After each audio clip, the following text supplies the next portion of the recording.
भाइयों बहनों, मोदी तो सेवक है और सेवक को आराम होता है क्या? ये ऐसा सेवक है 365 दिन 130 करोड़ गरीबों के लिए, देशवासियों के लिए, हर इलाके के लिए दिन रात लगा रहता है। और ये मेहनत का परिणाम है कि आज ऐसी धूप में भी, गर्मी में भी इतने उत्साह से आप आशीर्वाद देने आए हैं।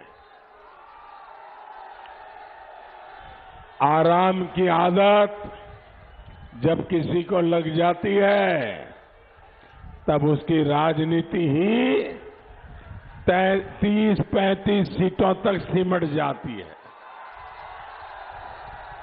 भाइयों और बहनों, बहन जी को यूपी से बाहर करने का जो खेल खेला गया वो उन्हें आज नहीं 23 मई के बाद समझ आएगा।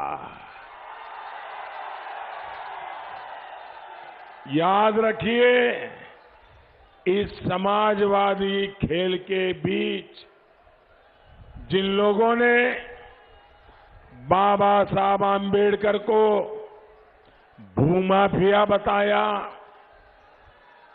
कदम कदम पर अपमानित किया, उन्हीं के लिए अब बहन जी वोट मांग रही है।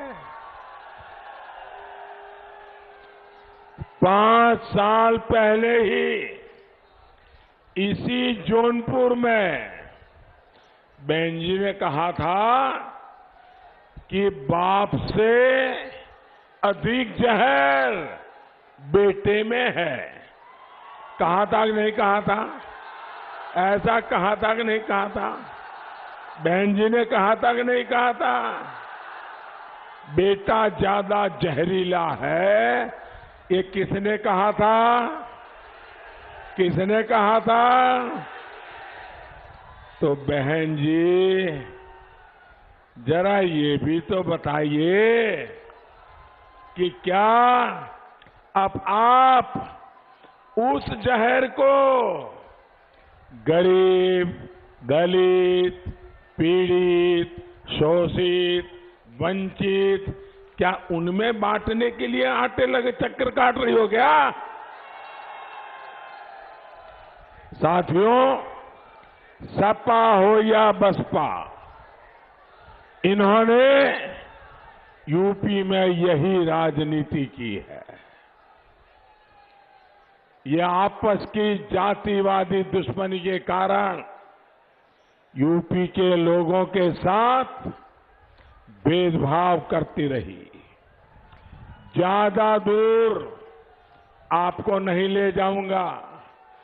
2.5 साल पहले तक आपको बिजली कितनी मिलती थी और कैसे मिलती थी, ये याद है ना? याद है ना? बुआ बबुआ की सरकारों में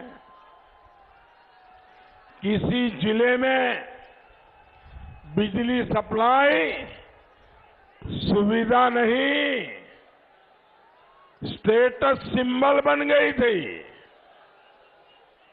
जहां का मंत्री जितना पावरफुल, वहां उतनी ही ज्यादा बिजली। ये बात आपसे बेहतर कौन जानता है? इतना ही नहीं, जो सत्तासीन पार्टी का वोट बैंक नहीं है, उसको सुविधाओं से वंचित किया जाता था। लेकिन योगी जी की अगुवाई में भाजपा सरकार आई तो सबका साथ, सबका विकास, सबका साथ,